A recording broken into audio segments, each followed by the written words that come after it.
The holidays, they don't create dysfunction. They tend to expose it. Every year around the holidays, I see the same conversations blow up. People ask, why does everything feel so tense? Why do families suddenly get toxic? Why can't everyone just enjoy the holidays? And here's the truth nobody really wants to say out loud. The holidays don't create dysfunction, they expose it. They don't change people, they remove the distractions. And when life slows down, when routines pause, when we're forced into the same rooms, the same roles, the same conversations, whatever's been buried starts knocking again. And that's uncomfortable. We spend most of the year busy, work, errands, kids, distance, excuses. We can avoid hard things without even realize we're doing it. But the holidays, they don't give us that luxury. There's expectation, there's nostalgia, there's pressure to make it nice. And then there's this unspoken rule that says, now is the time you're supposed to feel close. And when that closeness doesn't come naturally, people panic. And here's what nobody prepares you for. The holidays have a way of pulling you right back into old roles. You're grown, you've built a life, and you've done a lot of work on yourself. And suddenly, you're 12 again, trying to keep the peace, trying to not upset anyone, trying to not be too much. That alone is exhausting. And then comes the holiday specific triggers. You know the ones. Why can't you just be happy today?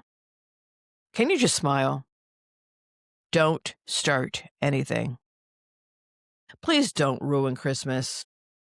Just let it go. It's the holidays. Do we really have to talk about this today? What those phrases really mean is your discomfort is inconvenient right now. And that hurts. Because suddenly the goal isn't connection, it's performance. And here's the thing most people miss a lot of families don't actually know how to sit down with honesty. They know how to sit down with tradition, they know how to sit with appearances, and they know how to sit with silence. But honesty, that makes people nervous. So instead of dealing with what's real, the pressure becomes don't rock the boat, don't say anything, don't make it awkward. And if you do speak up, even calmly, you become the problem. And I want to say this clearly because it matters. Not every broken family dynamic has a villain. Some parents truly did their best. Some adult kids never learned how to communicate safely. Some families avoided conflict for so long that resentment piled up quietly. Some relationships never advanced because people were so busy defending themselves. And some people didn't walk away out of anger, they walked away out of survival. But there's room for a nuance here. There's room for complexity. The holidays don't really like nuances. They like tidy stories.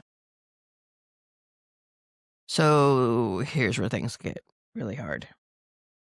Because nostalgia gets weaponized. People say things like, but it wasn't always this way. We used to be so close. You're changing. This isn't how we do things. But what they're really saying is, I miss the version of you that didn't challenge me. And that's a lot to carry. I'm going to say something that might surprise people. I really don't do holidays. I don't say that bitterly, and I don't say that angrily. I say it honestly. For me, holidays come with a lot of expectation and not a lot of peace.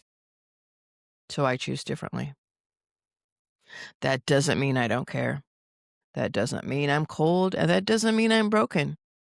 That means I know myself, and I'm allowed to build my life in a way that feels steady instead of stressful. Here's something I wish more people understood. You can love people and still limit your exposure to their chaos. You can care deeply and still choose distance. You can miss people and still protect yourself. Boundaries, they aren't punishment, they're information. They tell you what you need to stay regulated, not what someone else wants you to tolerate. The holidays make people desperate to keep things normal, but normal isn't always healthy. Sometimes normal means swallowing your feelings, pretending nothing happened, laughing at things that hurt, staying quiet to avoid conflict. And that kind of normal costs you something. Here's what I want to tell you, and it's the truth. I want you to hear if the holidays are heavy for you. You are not wrong for feeling tense. You're not dramatic for needing space, and you are not broken because the season doesn't feel magical. Sometimes your body knows before your mind does. And if you feel relief when plans get canceled, if you breathe easier when you're alone, if you dread gatherings that aren't supposed to feel warm, but they don't, that's information and not failure.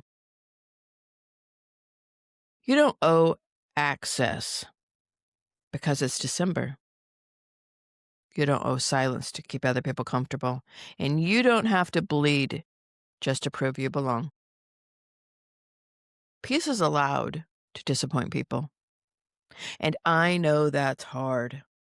If you are someone who spends the holidays alone by choice or by circumstance, I want you to hear this. Being alone does not mean you are unloved.